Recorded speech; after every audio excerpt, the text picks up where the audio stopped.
আচ্ছা, আমার নাম হচ্ছে মোহাম্মদ মমিনুর রশিদ শুভ।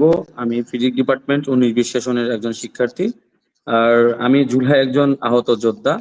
তো আমি আসলে 5 আগস্টের পরে আমি আহ, দেশ এবং রাষ্ট্রের বিভিন্ন বিষয় সমস্যা সমস্যা এবং আরো বিভিন্ন ইস্যু নিয়ে আমি আসলে খুবই ছিলাম। এর পরবর্তীতে আমি একটা দেশ আহ, দেশকে নতুন ভাবে রিকনস্ট্রাকশন করার জন্য এবং শিক্ষার্থী বান্ধব এবং দেশ বান্ধব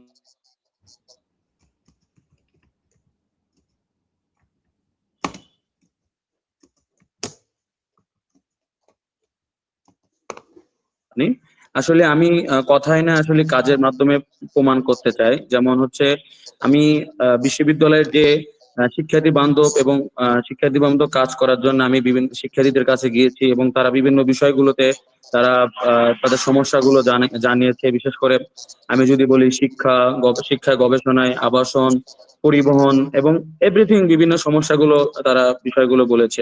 সো আমার ইশতেহারের ভিতরে একটা বিষয় থাকবে যে যেহেতু আমাদের বিশ্ববিদ্যালয়তে আমি ইশতেহারের বিষয়টা বলি আমি যদি সাপোজ নির্বাচিত হই, সেক্ষেত্রে আমি শিক্ষার্থীদের কাছে যাব, তাদের কাছে সমস্যাগুলো শুনবো, সেই সমস্যাগুলো সমাধান করে আমার আসলে কাজ থাকবে। তো আমি যদি একটা বিষয় বলছি, আমি দুইটা বিষয় জাস্ট একটু বলতে চাই। যেমন একটা বিশ্ববিদ্যালয়ে যখন শিক্ষার্থীরা আসে, যেমন যারা নবাগত তাদের হলো আবাসন ব্যবস্থাটা পায় না। তো সেক্ষেত্রে আমি ইশতেহারের বিষয় আমার আছে, যেমন পূর্ণাঙ্গ আবাসিক না হওয়া পর্যন্ত তাদের যেন আবাসন ভাতা দেওয়া হয়। এবং এবং অনেক শিক্ষার্থী আছে শিক্ষার্থী, এবং যেমন শিক্ষাবৃত্তি আরোপ করা, যারা অসচ্ছল শিক্ষার্থী আছে তাদেরকে শিক্ষাবৃত্তির আওতায় নিয়ে আসে, এবং যারা অনার্স লেভেলে হাই সিজিপিএ যারা থাকবে তাদেরকে হচ্ছে আপনার বৃত্তির আওতায় নিয়ে আসা। এবং আমাদের বিশ্ববিদ্যালয়ের শিক্ষার্থীদের মধ্যে আপনার মানে অনেকে সিলেটের টিউশনিতে অনেক ধরনের সমস্যা ক্রিয়েট হয়। তো তাদের যদি টিচিং অ্যাসিস্ট্যান্ট এবং রিসার্চ অ্যাসিস্ট্যান্ট এবং পার্ট টাইম জবের যদি ব্যবস্থা করা যায়, সেই বিষয়টা গুলো অন্তর্ভুক্ত করা। এর পরবর্তীতে আমাদের বিশ্ববিদ্যালয়ে যে শিক্ষক নিয়োগে যেমন দলীয় প্রভাব মুক্ত থাকে এবং যোগ্যদের জন্য অগ্রাধিকার দেওয়া যায়, সেই বিষয় হচ্ছে আহ ইয়ে দেওয়া অগ্রাধিকার দেওয়া। আরেকটা বিষয় হচ্ছে পোষ্য কোটা। পোষ্য কোটা বিভিন্ন নামে বেনামে এবারও হচ্ছে রিফর্ম হয়েছে। তো বিভিন্ন শিক্ষার্থীদের সাথে কথাবার্তা বলেছি, তারা হচ্ছে পোষ্য কোটার বিরুদ্ধে। তো এই পোষ্য কোটা যাতে ইউনিফর্ম মানে পোষ্য কোটা যাতে বিলোপ হয়, এবং শিক্ষার্থীর সেমিস্টার ফি এবং ক্রেডিট ফি। সো আরেকটা বিষয় হচ্ছে আপনাদের বিষয় বলে বিশেষ করে মেয়েদের নিরাপত্তা ইস্যু।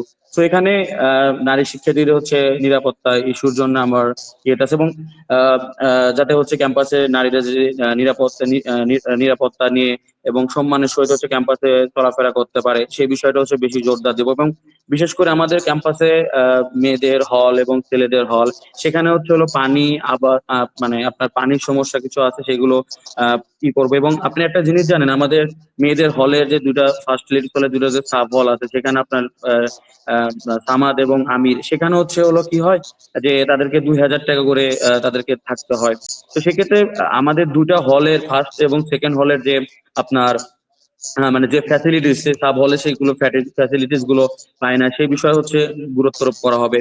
এবং পরিবহনও দেখা যায় হচ্ছে শিক্ষার্থীরা হচ্ছে রাত 8টার দিকে 8-10টার পরে হইলে আপনার গেট থেকে হচ্ছে আপনার হল পর্যন্ত আপনার হচ্ছে সিএনজি পায় না, অটো সিএনজি পায় না, এবং সকালেও দেখা যায়। তো এই পরিবহন যাতে সমস্যাগুলো আছে সেই সমস্যা হচ্ছে সমাধান করার চেষ্টা ভাবনা করা। এবং একটা বিষয় হচ্ছে বিশ্ববিদ্যালয় তো আপনার অনেক শিক্ষার্থী পড়াশোনার জন্য আসে। তো বিশ্ববিদ্যালয় একাডেমিক পড়াশোনার বাইরে নিজেদের ফিল্ডে এক্সপ্লোর করতে পারে, সে বিষয়ে জোরদার দাও। আর দেখেন, একটা বিষয় হচ্ছে কেউ ভুলের ঊর্ধ্বে নয়। তো মানুষ মাত্রই ভুল করবে। তো এক্ষেত্রে একটা প্রতিটি মানুষের কোনো ভুল করলে গঠনমূলক সমালোচনা এবং কাজ যেখানে, এবং কোনোভাবে একজন শিক্ষার্থী যদি ভুল করে, সেক্ষেত্রে যদি সে ক্ষমা প্রার্থী হয়, সেক্ষেত্রে তার বিরুদ্ধে অপপ্রচার এবং প্রোপাগান্ডার বিরুদ্ধে সোচ্চার থাকা। এবং ক্যাম্পাসে আপনার স্থিতিশীল পরিবেশ রাখার জন্য আপনার ক্যাম্পাসের রাজনৈতিক পরিবেশ এবং কি থাকবে সেই কাঠামো আহ, ঠিক করা। আমি যদি সাপোজ নির্বাচিত হই, তো বিশ্ববিদ্যালয়ে রাজনৈতিক কাঠামো কি হবে সেই জিনিসটা গুলো কি করব।